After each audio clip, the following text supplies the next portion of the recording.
안녕하세요. 포유환율연구소입니다. 며칠 전에 방송할 때 유로와 가치 상승, 즉 최근 달러 인덱스 가격 하락이 유럽 중앙은행의 기준금리 인상하고는 무관하지 않느냐라는 주제를 가지고 방송을 했었는데, 오늘은 그 증빙 자료를 가지고 나왔습니다. 그럼에도 불구하고 경제 전문가들은 대부분 기준금리와 통화가치 상관관계가 상당히 큰 것으로 얘기를 하죠.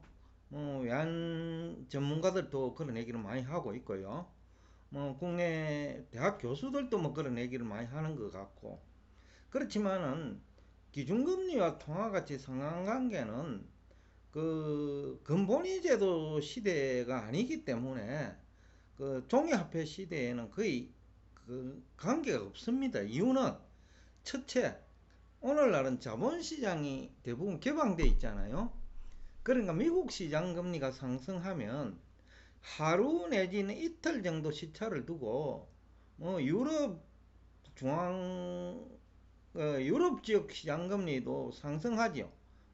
가로 속에 있는 수치들이 독일 이제 시장 금리인데, 그러니까 미국의 시장 금리가 오르면 독일 시장 금리도 오르고 이태리, 프랑스, 스페인 시장 금리도 오른다는 얘기예요.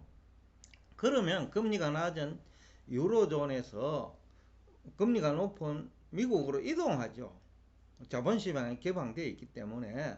그러면 돈이 이동하려고 하면 달러에 대한 수요가 발생하잖아요. 그러면 달러에 대한 수요가 증가하니까 시장금리가 미국에서 상승하면 미국으로 돈이 이동하면서 유럽 지역 시장금리 상승하거든요. 그러니까 시장금리가 상승하거나 하락하면 그 통화가치가 등락한다는 얘기예요.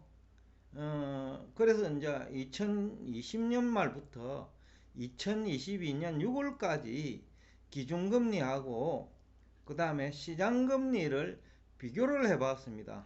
가로 속에 있는 거는 시장금리고요. 가로 밖에 있는 거는 기준금리예요. 그런데 시장금리를 보면 독일은 약 1년 8개월이네요. 1년 8개월 동안에 약 1.68% 정도 상승을 했고, 미국은 약 한 1.9% 상승을 했죠. 미국이 조금 더 많이 상승했고, 그렇지만 이제 통화가치, 즉 환율에 영향을 미치는 것은 기준금리하고는 거의 전혀 관계가 없다. 금리와 관계가 있다 하면 시장금리 정도지 기준금리하고는 무관하다. 이유는 앞에서도 얘기했습니다만 자본시장 개방으로 시장금리가 상승하면 국제 간의 돈의 이동이 있기 때문에, 또 외환시장도 개방되어 있기 때문에, 또 환율을 기대하고, 즉 변동환율 제도 시대잖아요. 근데 근본위 제도 시대는 고정환율 제도 시대니까 환율이 고정되어 있다면 금리에 의해서 이제 돈이 이동하거든요. 그리고 돈이 이동하면 금을 청구할 수가 있죠. 그 돈이 온 국가에서. 그러니까 근본위제도 시대에는 기준금리와 환율은 상당한 밀접한 관계가 있었는데, 종이화폐 시대에는 시장금리는 자율화되어 있고 또 변동환율 제도이니까 환율과 관련돼 가지고도 화폐 가치가 결정되고, 즉 환율 수준 그 자체죠. 또 금리 수준 자체도 중요하다. 그래서 화폐 가치를 결정하는 요소가 굳이 금리라고 한다면 기준금리보다는 시장금리다라는 얘기를 할 수 있겠고요. 보다 더 근본적인 화폐 가치 결정 요인은 유럽과 미국의 조세 부담 능력 차이예요. 결국 국채에 근거해 가지고, 국채 발행에 근거해 가지고 화폐 공급량이 늘어나기 때문에 국채 상환 능력이죠. 결국 조세 부담 능력이라는 거죠. 그런데 2021년 이후에 경기 불황이 지속되고 있잖아요. 특히 유럽 지역은 신흥국이 많거든요. 19개 유로화 사용 국가 중에서 12개 국가는 신흥국이니까 신흥국들은 경기 불황 국면에서는 상대적으로 더 어렵거든요. 그러니까 조세 부담 능력도 약화되고 그 다음에 실물 경제도 그 불확실성이 커지고 그러다 보니까 19개 유로 사용 국가 중에 12개 국가는 미국 경제가 회복돼도 그 회복이 지연될 수 있죠. 그래서 유럽 경제 전체도 회복이 지연되는 거예요. 신흥국들 때문에. 그러니까 우리나라를 보면 그 서울만 가지고는 경제 성장할 수 없다라는 거예요. 지방도 같이 잘 돼야지. 지방은 엉망인데 서울만 잘 돼 갖고는 경제 성장이 제대로 안 되고 조세 수입도 그 제대로 증가하지 않는다라는 거죠. 그러니까 부채 상환 능력, 즉 국채 상환 능력이 서울만 가지고는 그 뭐 증가하지 않는다라는 거죠. 그러니까 지방까지도 모두 다 경제가 돌아가야 조세 부담 능력이 증가하고 그 다음에 국채 상환 능력이 증가하는 것이지 지방 정부는 어렵고 중앙에 있는 서울만 뭐 경제가 살아가지고는 안 된다. 마찬가지로 유럽도 선진국은 뭐 한 6개밖에 안 되니까 6개, 7개. 선진국만 가지고는 유로존 전체가 돌아가지 않는다라는 거죠.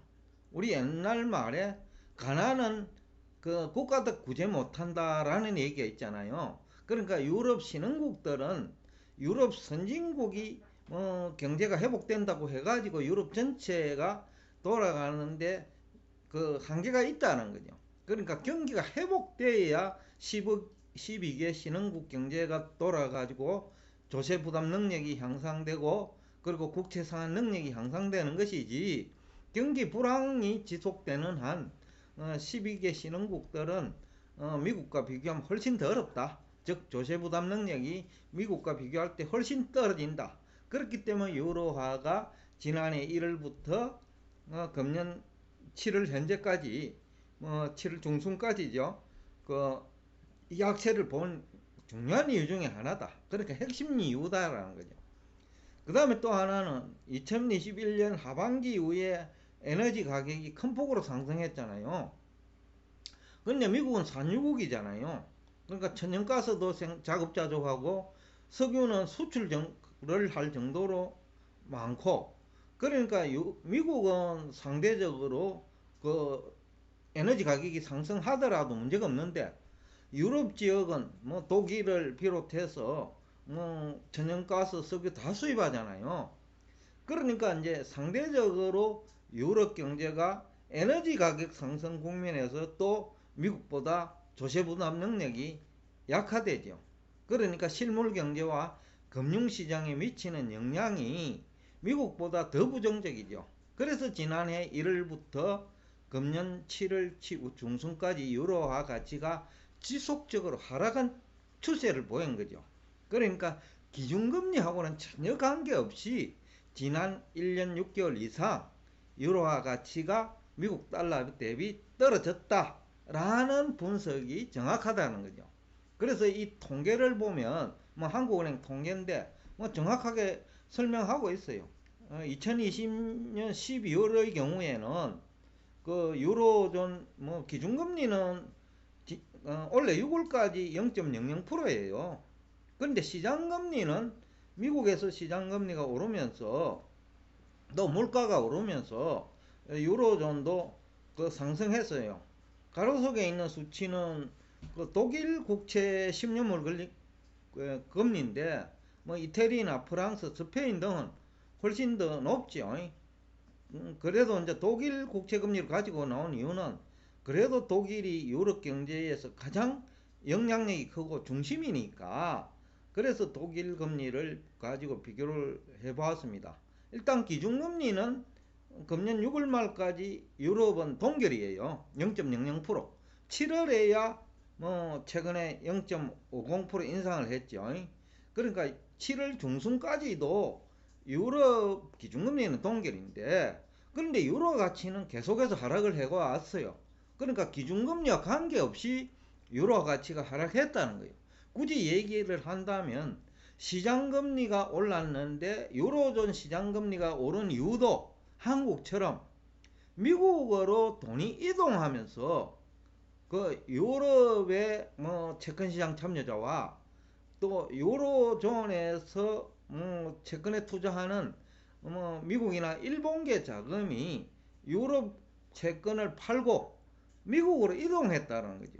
미국 증시로 갈 수도 있고 미국 주식시장으로 갈 수도 있죠. 지난해 연말까지 미국 증시가 좋았으니까요. 또 지난해 연말까지는 그래도 미국 국채 금리가 상당히 높았으니까 가격이 높았으니까 금리가 낮다는 얘기죠.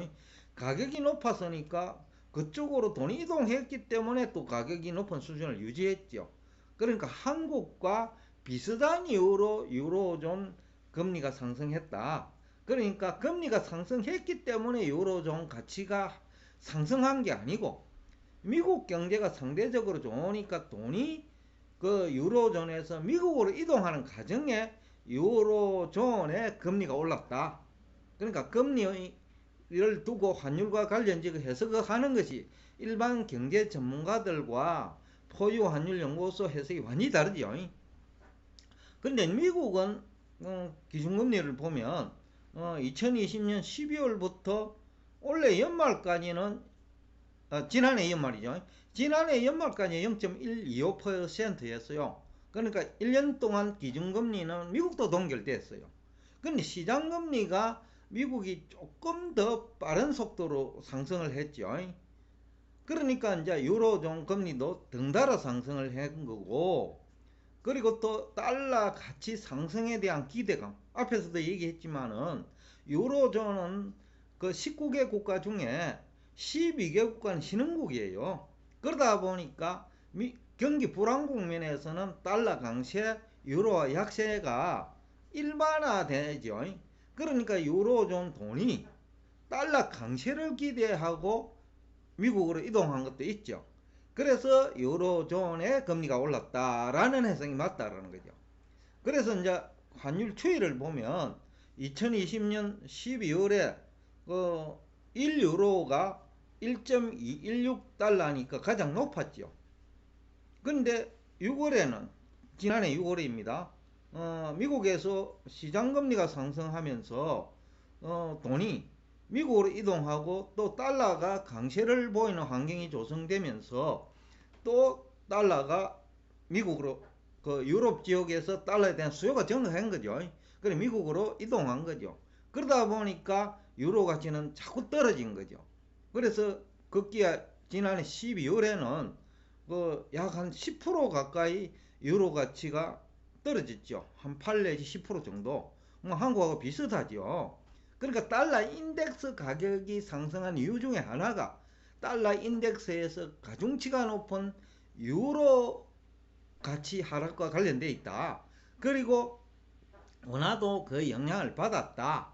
물론은 이제 한국도 그 유가가 오르고 이러면 또 우리 원화가치 상승 요인이 있죠.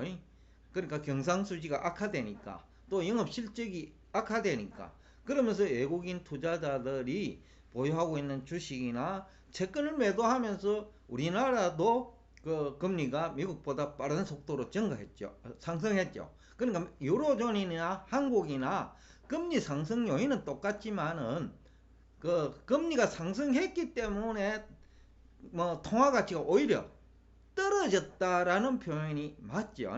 왜냐하면 이유는 미국의 그 상대적으로 달러 가치 상승 요인이 생기고 또 상대적으로 유로존과 한국은 그 통화 가치 하락 요인이 생겼기 때문에 시장 금리가 올랐다는 거죠. 그럼 해석이 완전히 다르죠. 그런 차원에서 해석을 해야 되지 않느냐라는 얘기를 하고 싶고, 그 다음에 기준금리와 환율은 유로존도 한국도 전혀 상관관계가 없다라는 얘기를 하면서 오늘 여러분과 대화를 여기서 끝내겠습니다.